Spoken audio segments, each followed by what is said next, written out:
संसार परमागम की 144वीं गाथा जो सीधे आत्मा के अनुभव से संबंध रखती है, उसकी चर्चा अपनी चल रही है। उसमें इतना हुआ था कि पहले श्रुत ज्ञान के माध्यम से ज्ञान स्वभावी आत्मा का निर्णय करे और विकल्पात्मक ज्ञान में निर्णय हो जाने के बाद, एकदम सच्चा निर्णय हो जाने के बाद, अब उस सच्चे निर्णय को सम्यक बनाने के लिए आत्मानुभूति की जरूरत है। तो ये तो विकल्पात्मक ज्ञान में निर्णय हुआ था, अब उसे निर्विकल्प ज्ञान का विषय बनाना है। विकल्पात्मक ज्ञान में भी मति ज्ञान और श्रुत ज्ञान, इन दोनों ने काम किया था, और निर्विकल्प होने में भी इन दोनों ही ज्ञानों को आत्मसन्मुख करना है। सवाल इसका नहीं है कि आपके पास कितना ज्ञान है, सवाल इसका है कि आप उस ज्ञान को पूरी तरह आत्मा को समर्पित करने के लिए तैयार हैं या नहीं। एक बालक था, उसके पिता ने आज उससे किसी बात से प्रसन्न होकर 5 रुपए दिए। हिंदुस्तान के पिताओं में अभी इससे ज़्यादा हैसियत नहीं है, अरबपति भी होंगे तो बेटे को तो 5 रुपए दें तो बहुत बड़ी बात समझना। क्यों? 5 रुपए दिए और कहा बेटा जो तुझे लेना हो ले लेना। बेटा वहां से निकला और एक खिलौने की दुकान पर पहुंचा तो एक बच्चा, एक चित्र था, समझ लीजिए, एक चित्र, वो था खिलौना। वो उसको इतना अच्छा लगा कि वो उसे हर कीमत पर खरीदना चाहता था। तो दुकानदार से उसने पूछा कि एक खिलौना कितने में दिया। देखो, वो बच्चा खिलौने पर रीझा था और उस खिलौना पर जो बच्चा रीझ रहा था, दुकानदार उस बच्चे के रीझने पर रीझ गया। क्या? सर ध्यान से सुनना क्या कह रहा हूं, बच्चे पे नहीं। तो किस तरह टकटकी लगाकर देख रहा था। गुरुदेव फरमा रहे थे ना भी 8वीं गाथा में, मेढे की भांति एक ही बात को बराबर 15-20 मिनट तक रगड़ते रहे। क्यों? कितना रस आ रहा था उन्हें, और हमें लग रहा था ये रिपीटिशन कर रहे हैं। क्यों? बच्चा तो रीझा खिलौने पर और दुकानदार बच्चे पर नहीं, बच्चे के रीझने पर रीझा के। देखो तो कैसा टकटकी लगा के देख रहा है।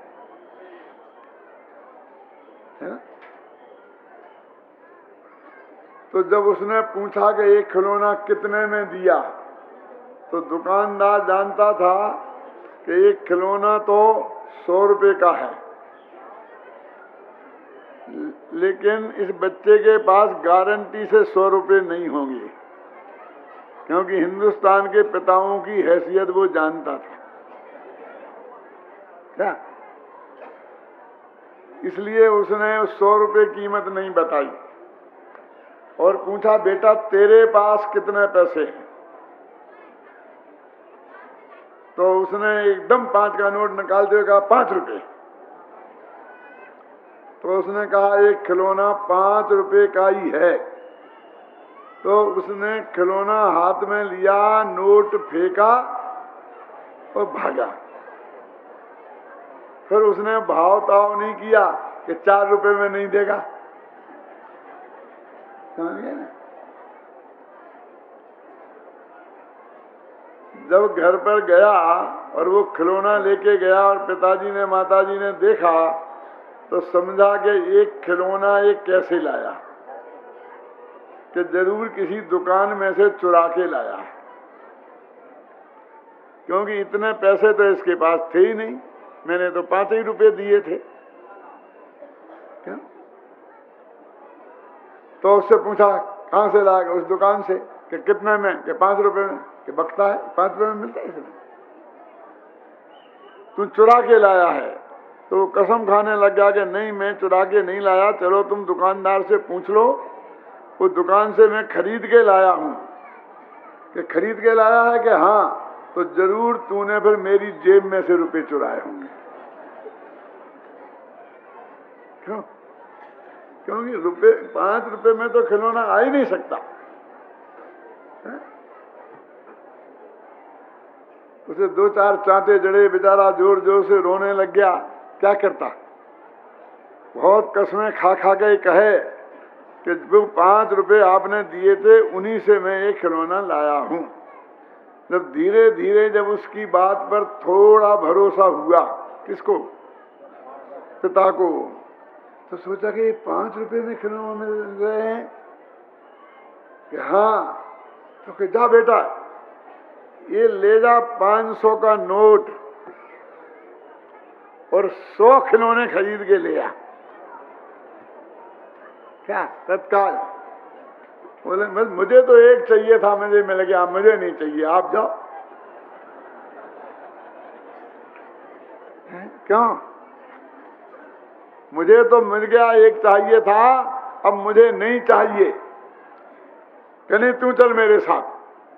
वो बेटे को लेके गया, बेटा खिलौना हाथ में लिए और उसी दुकान पर बोला जाकर के उससे कि ये खिलौने हैं, कितने हैं, कितना चाहिए? कि 100 खिलौना चाहिए। तो फटाफट उसने निकाल के 100 खिलौना उसके सामने रख दिए और इन्होंने 500 का नोट पकड़ाया, उठा के कि क्या क्या, क्यों, कहाँ, कैसे ले जा रहे हैं? ये 100 रुपए का है, ये आपको कितने 10,000 रुपए लगेंगे। कह रहे ऐसी लूट, अभी तो ले गया बच्चा 5 रुपए में। क्या? हाँ, बच्चा ले गया है, लेकिन आपको नहीं मिलेंगे। क्यों? ये 5 रुपए में रीझने वालों को मिलते हैं, बेचने वालों को नहीं, धंधा करने वालों को नहीं। समझ में आया कि नहीं? ये तो इसके रीझने पर मैंने दिया है इसको। इसने 5 रुपए नहीं दिए, इसने सर्वस्व दिया है। इसने भावताओं नहीं किया, इसने एक भी पैसा उसमें से बचाने की कोशिश नहीं की। जो कुछ उसके पास था उसने पूरी तरह समर्पित कर दिया है। जैसे वो खिलौना सर्वस्व समर्पण करने वाले को मिलता है, ऐसे ये भगवान आत्मा ज्ञान का आत्मा में सर्वस्व समर्पण करने वाले को मिलता है। 5 इंद्रियों वाला ज्ञान है अपन को, 5 का नोट है सिर्फ। कितना ज्ञान है अपने पास? ये तो ज्ञान 5 इंद्रिय ज्ञान की बात नहीं है, ज्ञान का ये नाप है, ये शर्त है ना, ये सैनी पंचेंद्रिय होना चाहिए तो ही आत्मा का अनुभव होगा। कितना ज्ञान कि जितना एक सैनी पंचेंद्रिय को क्षयोपशम होता है उतना ज्ञान होना चाहिए, ये शर्त है। कि हमारा उससे 10 गुना हो तो कि ठीक है, हो, हमें कोई ऑब्जेक्शन नहीं है। लेकिन तुम्हारा जितना ज्ञान है उस सारे ज्ञान को इस आत्मा में लगाना पड़ेगा तो आत्मा आएगा। बेटे को 5 रुपए में और बाप को 100 रुपए में, समझ में आएगा नहीं? जो सैनी पंचेंद्रिय 8 वर्ष का बालक है, काला अक्षर भैंस बराबर, उसको उस ज्ञान से भगवान आत्मा का अनुभव हो सकता है। ध्यान से सुनना। और शास्त्री न्यायाधीश सारी डिग्रियां लिए, पीएचडी, और इनको ये सारा ज्ञान, इतना ज्ञान लगेगा तब भगवान आत्मा मिलेगा। वे कहा हम उतना दे देंगे जितना बच्चे ने दिया है, ऐसा नहीं चलेगा। समझ में है ना? इसलिए कहते हैं हमारे पास 2 ही ज्ञान है। कौन कौन से? मति ज्ञान और श्रुत ज्ञान। तो उन दोनों को समेटकर आत्मा में लगाना है पूरे। वो आत्मा में लगेंगे तो अनुभव होगा, एक समय की देरी नहीं होगी। अभी लिखा इसमें उसी समय। थोड़ा मैं पहले भावार्थ पढ़ देता हूं तो आपको जल्दी समझ में आ जाएगा, फिर टीका भी पढ़ूंगा, घबराना नहीं। ये जयचंद जी छाबड़ा का लिखा हुआ भावार्थ है। पहले आत्मा का आगम ज्ञान से, देखो, ज्ञान स्वरूप निश्चय करके, बोलो जीतू भाई, ये भावार्थ में अकेले आगम ज्ञान को लिया है, गुरु के उपदेश को भी नहीं लिया। जो अपन कहते हैं ना, क्या आगम से तो अपने देश में लब्धि होती ही नहीं, होती ही नहीं, गुरु से गुरु से गुरु से।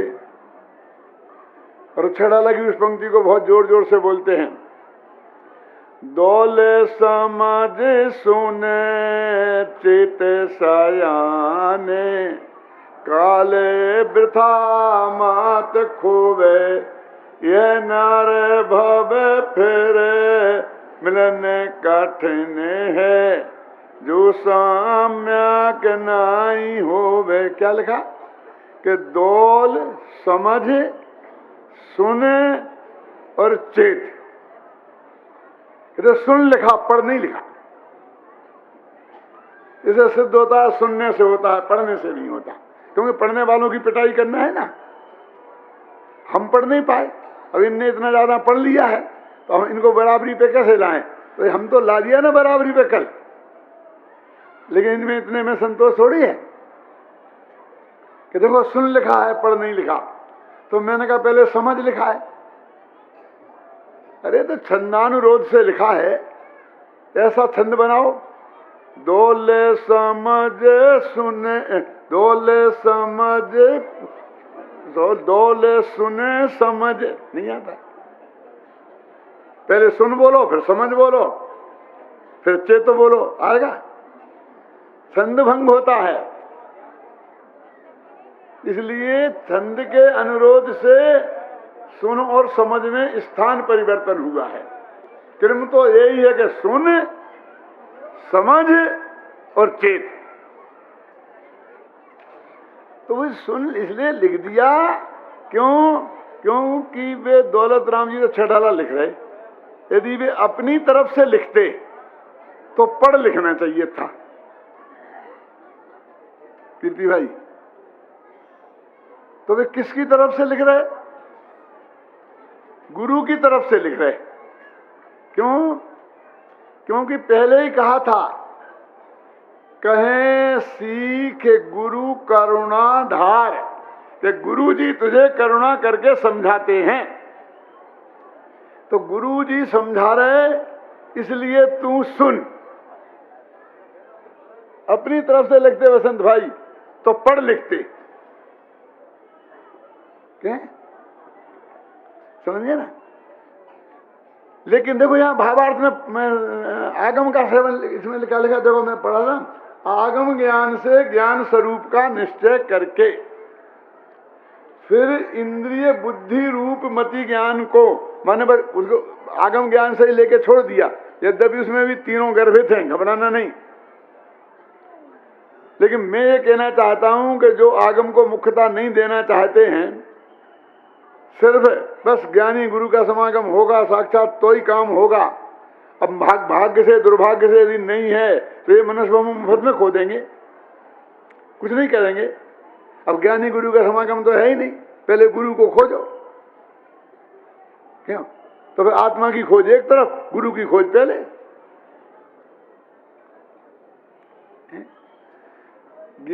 क्या लिखा?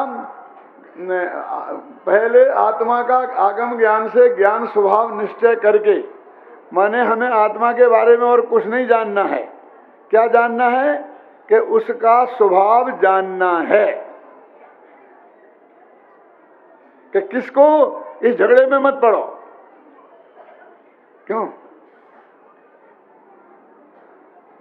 उसका इस झगड़े का जवाब तो 47 शक्तियों में दिया है।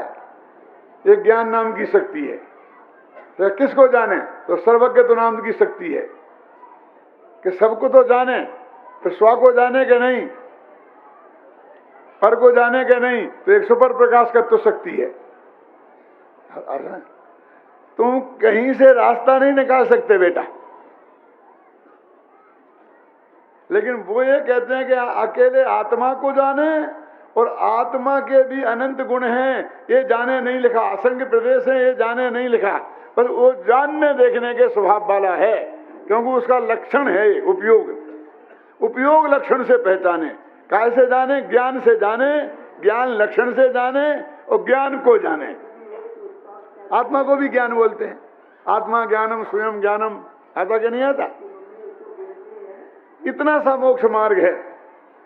फिर क्या करें कि मति ज्ञान तत्व को, इंद्रिय बुद्धि रूप मति ज्ञान को ज्ञान मात्र में मिलाकर और श्रुत ज्ञान रूपी नयों विकल्पों को मिटाकर, श्रुत ज्ञान को निर्विकल्प करके एक अखंड प्रतिभास का अनुभव करना ही सम्यक दर्शन और सम्यक ज्ञान के नाम को प्राप्त करता है।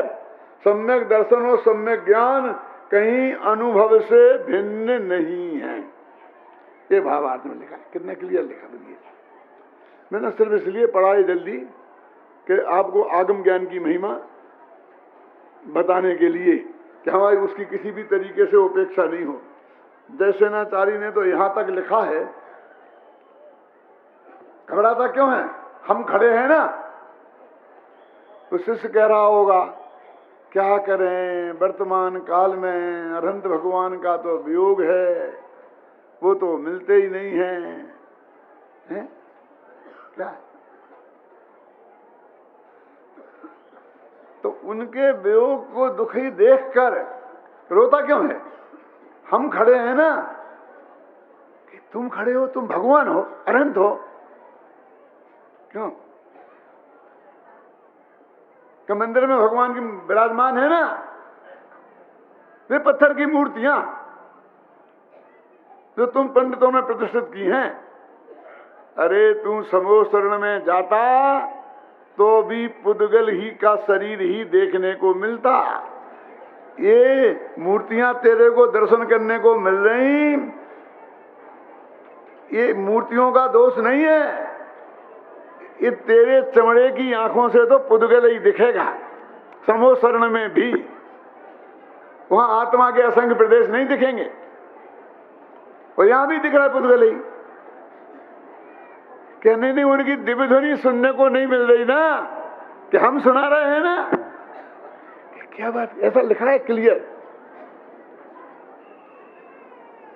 कि तेरी जितनी बुद्धि है और जितना आत्मा के कल्याण के लिए जरूरी है, वो सर्वज्ञ की वाणी के अनुसार उतना हम भी तेरे को बता सकते हैं। और कल आप नहीं होंगे तब कि तेरे को तो किसी न किसी बहाने से छुट्टी लेनी है, क्यों? और आंसू बहाकर काम चलाना है कि नहीं होंगे। तो ऐसे लिखा है ना कि ये दिनवाणी है ना, हम लिख रहे हैं ना। बोल क्या भाई, बहाने मत बना, ये सब चीजें निमित्त हैं। तेरे उपादान की तैयारी तेरे में होना चाहिए, तेरा काम अवश्य होगा। एक तो ये बात है, शुद्ध ज्ञान आत्मा का निर्णय करके फिर कहा गया मति ज्ञान तत्व को आत्मा में समेटे। तो कहां से समेटना है कि ये इंद्रियों के माध्यम से ज्ञान की जो बर्बादी 24 घंटे हो रही है, ख्याल में है ना, उसको रोक। देखो, एक पानी की टंकी है और उसमें 100 लीटर पानी बनता है। तो एक उसमें सप्लाई का ऊपर नल लगा हुआ है, वो इतना मोटाई है उसकी कि वो फुल खोल दें तो 1 घंटे में वो टंकी फुल हो जाएगी। समझ गए ना? और नीचे से उसमें से सप्लाई के 5 नल लगे हैं, टोंटियां लगी है ना, किसी को पानी पीना है, किसी को निकालना है, समझ में आता है ना। और वो उन 5 टोटियों की कितनी कैपेसिटी है, टंकी पूरी भरी हो और 1 घंटे तक वो 5 खुली रहे तो टंकी बिल्कुल खाली हो जाएगी। समझ गए आप?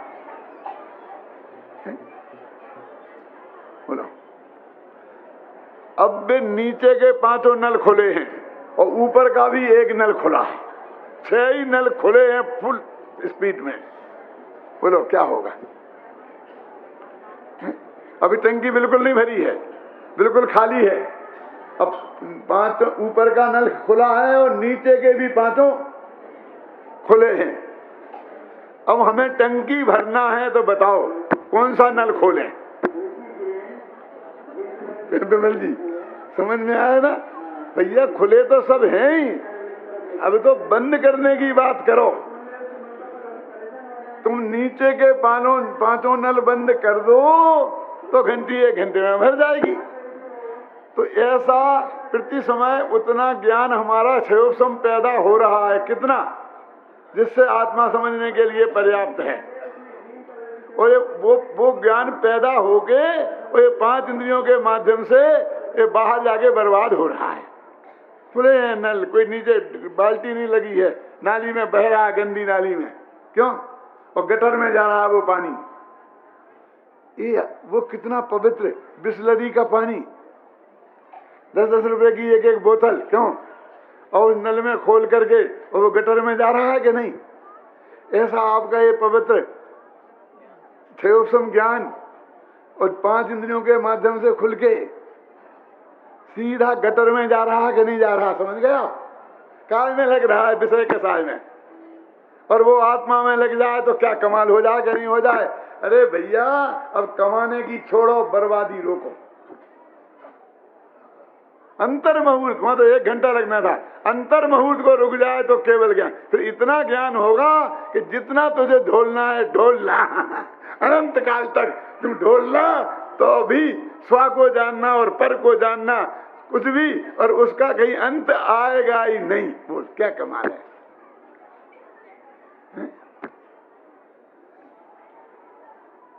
कितनी अमूल्य निधि हमारे पास है, किससे कितनी बड़ी उपलब्धि हम की जा सकती थी, और हम उसको किस तरह बर्बाद कर रहे हैं उसकी कल्पना करो। ये बात समझाने के लिए मैं अपने महाविद्यालय का उदाहरण दिया करता हूं कि हमारे महाविद्यालय में आप बच्चों को भेजना, और हमने सोचा है इस साल तुम जितने विद्यार्थी भेजोगे मैं एक को वापस नहीं करूंगा, बशर्ते वो फर्स्ट डिवीजन होना चाहिए, सबको भर्ती करूंगा।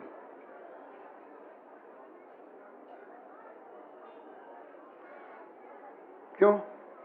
तब कितने दिन हैं, जितने बना सको बना दो, विद्वान बन जाए। क्यों? क्या करें? मेरा ये देखो, ये विद्यालय की बात नहीं कर रहा हूं मैं, तो कुछ आत्मा ही समझाना है, घबराना नहीं। मैं विद्यालय का प्रचार नहीं कर रहा हूं, मैं आत्मा समझाने के लिए ही उदाहरण आपको देने की कोशिश कर रहा हूं।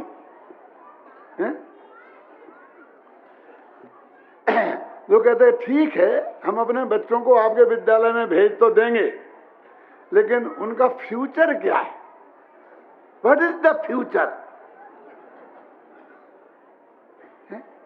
बस तुम जैसा ही पंडित बन जाएगा, तो हम जैसा पंडित पसंद नहीं है। क्यों? तो प्रवचन करेगा, मिलेगा क्या? क्या? मैंने कहा भैया तुम दूसरी जगह भेजोगे पढ़ने के लिए उसे, तो उसका फ्यूचर क्या है तुम बताओ। अरे इंजीनियर बन जाएगा, डॉक्टर बन जाएगा, लाखों रुपए की तनख्वाह मिलेगी, खुद की प्रैक्टिस करेगा तो करोड़ों कमाएगा। क्यों? बोलता कि नहीं बोलता? उनका फ्यूचर, उनकी फ्यूचर की आप क्या बात करते हो? वो विद्या उसे निकलेगा नहीं, उसके पहले कंपनी आकर उसको वो क्या देंगे, क्या बोलते, पैकेज देंगी।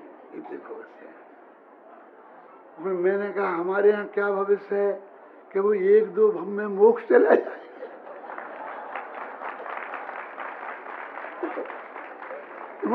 खराब भविष्य है। बोलो क्या भविष्य खराब है? मुझे बताओ। यहाँ भविष्य नहीं है। मैंने कहा भैया आपने अपने बेटे को क्या बनाया है? फिर जी आपको मालूम नहीं है, मेरा बेटा यूरोलॉजिस्ट है। क्या होता है यूरोलॉजिस्ट, जानते हैं? नहीं जानते। बहन जानती है कि वो कहते वो पेशाब की बीमारियां होती है ना, उनका जो डॉक्टर होता है उसे क्या बोलते हैं? यूरोलॉजिस्ट।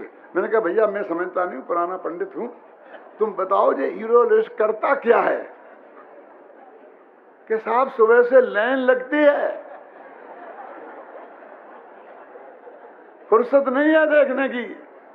कि देखता क्या है?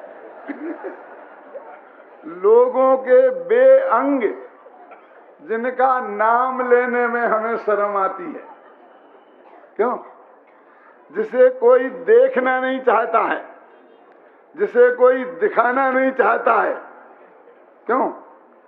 सुबह से लेकर शाम तक उन्हीं अंगों को, और वे भी सड़े सड़ाए गले गलाए शुद्ध साबित हो तो कौन दिखाए?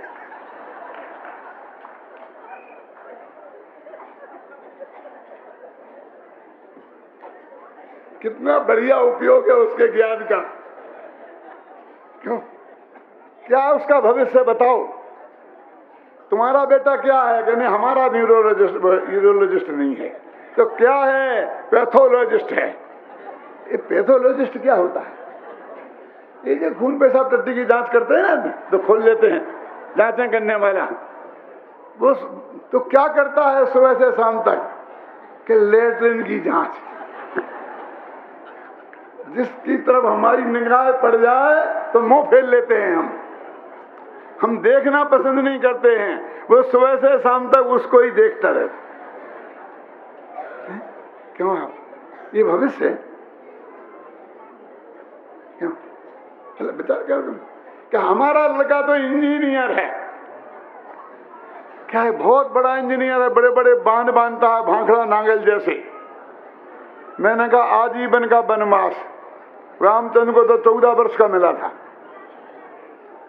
17,000 वर्ष की उम्र थी उनकी रामचंद्र जी की, जिसमें 14 वर्ष कितने से होते हैं? अब तुम्हारा बेटा जो इंजीनियर है ना, कहीं बांध बनाने के लिए भयंकर जंगल में भेजा जाएगा। बांध कोई नगर में तो बनेंगे नहीं। क्यों? और वहां जब वो बांध बनाएगा करेगा 2-4 साल लगेंगे, 10 साल, तब तक वहां बहुत बड़ा महानगर बस जाएगा। क्यों? वहां पर बस जाएगा कि नहीं बस जाएगा? और उनका तबादला हो जाएगा कि अब दूसरी जगह जाके बांध बनाओ बेटा, फिर जंगल में जाओ। उस नगर में वो रह नहीं पाएगा। तो हो गया ना आजीवन वनवास।